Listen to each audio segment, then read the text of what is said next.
Hello trader. आज की इस वीडियो में मैं आपको बताने वाला हूं, आप अगर ट्रेडिंग करते हैं ना तो आपने डिसिप्लिन और कंसिस्टेंसी को कैसे बिल्ड करना है। मोस्ट ऑफ लोग यही सोचते हैं कि हमें कैसा कोई तो मैजिकल पैटर्न या तो कोई स्ट्रैटेजी या तो सेटअप मिल जाएगा तो हम यहां पर ट्रेडिंग में प्रॉफिटेबल ट्रेडर, सक्सेसफुल ट्रेडर बन सकते हैं। लेकिन मैं आपको बता देना चाहता हूं, आपको मैं कितना भी अच्छा हाई प्रोबेबिलिटी सेटअप दे दूं, आप में अगर डिसिप्लिन नहीं है तो आपके लिए जो है तो ये ट्रेडिंग का गेम नहीं है। आप अगर सिर्फ डिसिप्लिन ट्रेडर भी बन जाते हैं ना, आप में अगर सिर्फ डिसिप्लिन भी आ जाती है तो आपका 50% काम आसान हो जाएगा ट्रेडिंग में सक्सेसफुल बनने का। इसको आपको ध्यान में रखना पड़ेगा।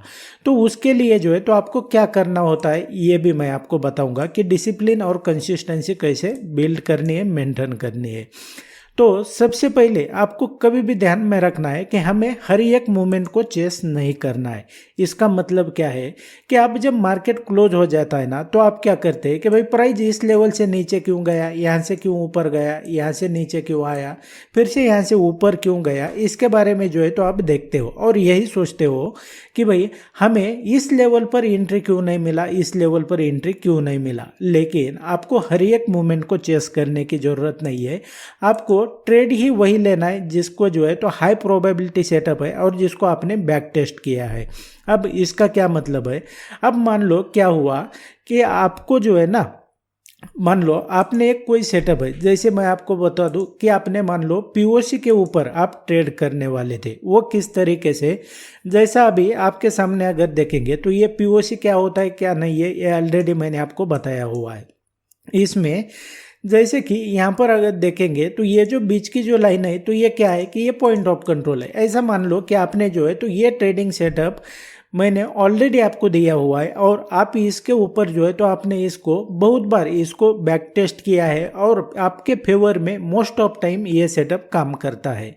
तो आप हर एक मूवमेंट को चेस करने की ज़रूरत नहीं है। आप ट्रेड तभी करेंगे जब प्राइस यहाँ पर आएगा और यहाँ से बियरिश या तो बुलिश प्राइस एक्शन दिखाएगा तो आपके लिए यहाँ पर ट्रेड अपॉर्चुनिटी होगी। ये सिंपल सा सेटअप है। आपको 100 स्ट्रैटेजी या तो 100 सेटअप के ऊपर नहीं ट्रेड करना है। आपको एक ही सेटअप ट्रेड करना है, बार बार वही सेटअप ट्रेड करना है। सम टाइम आपको लॉस देगा, सम टाइम आपको प्रॉफिट देगा। मोस्ट ऑफ टाइम ऐसा सेटअप होना चाहिए जो आपके फेवर में काम करे। तो आपको एक सेटअप को ही ट्रेड करना है या तो उसी को मास्टर करना है। ये पहला पॉइंट हुआ। अब दूसरा पॉइंट मैं आपको बताता हूँ कि डिसिप्लिन और कंसिस्टेंस होने के लिए आपको क्या करना पड़ेगा। तो सेकंड पॉइंट में आपको ट्रेड में एंट्री करने से पहले ही आपको पता होना चाहिए कि भाई मेरा एंट्री, स्टॉप लॉस और एग्जिट कहाँ है। ऐसा क्यों? तो इसके पीछे बहुत सारे रीज़न है। जैसा मैं आपको यहाँ पर कुछ एग्जांपल के साथ में बताता हूँ कि यहाँ पर देखेंगे एक एग्जांपल के, मैं यहाँ पर कोई सेलेक्टेड चार्ट ये नहीं कर रहा हूँ। जैसे यहाँ पर मान लो पीओसी हमने ये कर लिया तो इसके ऊपर आप ट्रेड करने वाले हो। तो क्या हो जाएगा कि आपने मान लो इसके सेटअप के ऊपर ट्रेड कर रहे हो या तो और कोई भी आपका सेटअप हो सकता है, ऐसा कुछ नहीं है। मान लो आपने इस लेवल पर एंट्री करना है, आपका कोई भी एनालिसिस हो सकता है या तो कोई स्ट्रैटेजी हो सकती है। ऐसा आपका सेटअप कह रहा है कि भाई आपकी एंट्री इस लेवल पर होने वाली है, मतलब आप यहाँ पर शॉर्ट एंट्री करने वाले। तो आपको खुद को ही पहले पूछना पड़ेगा कि मेरी एंट्री कहाँ पर है और मेरा स्टॉप लॉस कहाँ पर है, मतलब ये सेल। अगर प्राइस मेरे अगेंस्ट में चला आता है तो मुझे ट्रेड से बाहर कहाँ से निकलना है और मेरा एग्जिट कहाँ है। मोस्ट ऑफ लोग क्या करते हैं कि एंट्री भी कर लेंगे लेकिन उनको एग्जिट का पता नहीं होता है। आपको मैं बता देना चाहता हूँ, आपने सही एंट्री करके भी आपको कुछ फायदा नहीं है आपको अगर एग्जिट का पता नहीं है तो। और खास करके बिगिनर क्या करते हैं कि उनको एग्जिट का पता नहीं होता है तो वो एक एंट्री तो कर लेते हैं, प्राइस उनके डायरेक्शन में चला भी जाता है, लेकिन वो ये सोचते हैं कि जहाँ तक प्राइस जा रहा है तो वहाँ पर हम एग्जिट करेंगे। लेकिन हाउ यू नो कि प्राइस कहाँ तक जाएगा और आपको कहाँ पे यहाँ पर एग्जिट करना है, तो ये पता नहीं होता है। तो क्या हो जाएगा कि आपका जो प्रॉफिटेबल ट्रेड है ना तो वो भी लूजिंग ट्रेड में कन्वर्ट हो जाएगा। मतलब आपको सबसे पहले पूछना है, मैं एंट्री कर रहा हूँ तो मेरा एसएल कहाँ पर है, एंट्री कहाँ पर है और स्टॉप आपको एग्जिट कहाँ पर करना है। ये सिंपल सी बात आपको पता होनी चाहिए। आपको ये तो समझ में आ गया। अब थर्ड पॉइंट की अगर मैं आपको बात करूं तो आपको क्या करना पड़ेगा कि ट्रेडिंग जनरल मेंटेन करना पड़ेगा। अब बहुत सारे लोग इसको बहुत लाइटली लेते हैं, मतलब समझते हैं कि भाई हमने ये ट्रेड करना, एंट्री एग्जिट कर लिया, हो गया काम। लेकिन ट्रेडिंग जनरल आपको क्यों मेंटेन करना जरूरी होता है? ये ट्रेडिंग जनरल जो होता है ना, तो आपके सामने एक आईने की तरह काम करता है। आप 2 महीने 3 महीने या तो 1 साल के बाद में भी देखेंगे ना, तो आपने कब और कौन सी डेट को ये कितने बजे ट्रेड लिया था, तो इसका सब रिकॉर्ड आपके पास होता है। मतलब और आप जो गलती कर रहे हो ना, आपके जो उस ट्रेड लेते वक्त जो आपके इमोशन थे, तो उसका सब रिकॉर्ड होता है कि आपने ट्रेड क्यों लिया था, कितने पे एंट्री किया था, और इसके पीछे का रीज़न क्या था, और वैसा कौन सा सेटअप बना था, दैट्स वाई आपने एंट्री किया। लेकिन आप अगर ट्रेडिंग जनरल को मेंटेन ही नहीं करेंगे ना, तो क्या हो जाएगा कि आपके पास ऐसा कोई भी यहाँ पर रिकॉर्ड नहीं है। दैट्स वाई आप मोस्ट ऑफ टाइम क्या हो जाएगा कि आप प्रॉफिट में जा रहे हैं। तो ऐसा कौन सा रीज़न है कि आप जिसके कारण प्रॉफिट में जा रहे हो, ऐसा कौन सा सेटअप है कि आप जिसके कारण प्रॉफिट कर रहे हो, और ऐसी कौन सी गलती है या तो कौन सी मिस्टेक है जिसके बाद में जो है तो आप बार बार लॉस कर रहे हो। तो इसका अगर आपके पास रिकॉर्ड नहीं है ना, तो आपको जो है तो ये समझ में नहीं आने वाला है कि आप ट्रेड क्यों कर रहे हो।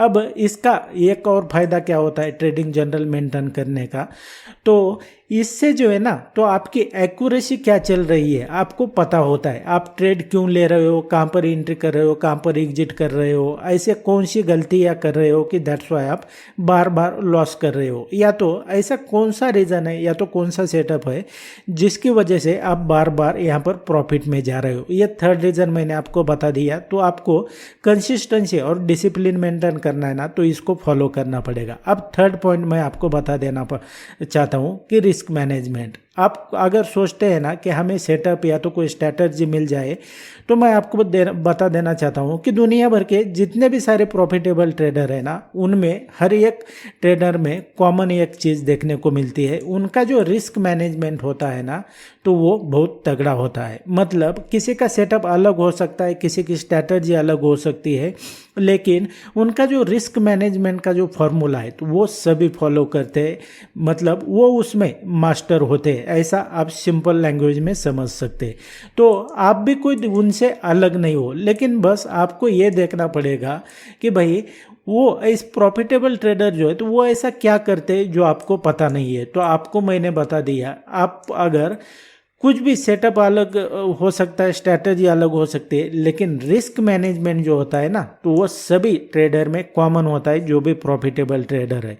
इसको आपको ध्यान में रखना पड़ेगा। ये सिंपल सी मैंने आपको कुछ बातें बताई, और इसको अगर आप फॉलो करते हैं ना, तो इसकी बहुत ज़्यादा प्रोबेबिलिटी है कि आप प्रॉफिटेबल ट्रेडर बनने की ओर यहाँ पर आगे बढ़ सकते हैं। और कंसिस्टेंसी और डिसिप्लिन अगर फॉलो करेंगे, तो ये जो बातें हैं ना, तो ये आपके लिए फिर आपका एक लाइफ का ये पार्ट बन जाती है। ये रेगुलर डिसिप्लिन में आपका आ जाएगा। ऐसा आप समझ ले, ट्रेडिंग सिर्फ आपको जो है तो ट्रेडिंग में सक्सेसफुल नहीं बनाती है या तो प्रॉफिटेबल ट्रेडर नहीं बनाती है, बल्कि ट्रेडिंग आप अगर डिसिप्लिन हो जाते हो ना, तो आपके लाइफ को भी शेप देती है। मतलब आप ट्रेडिंग में यहाँ पर डिसिप्लिन हो गए, तो इट मीन्स ये है कि आपके रियल लाइफ में भी आप बहुत डिसिप्लिन पर्सन है।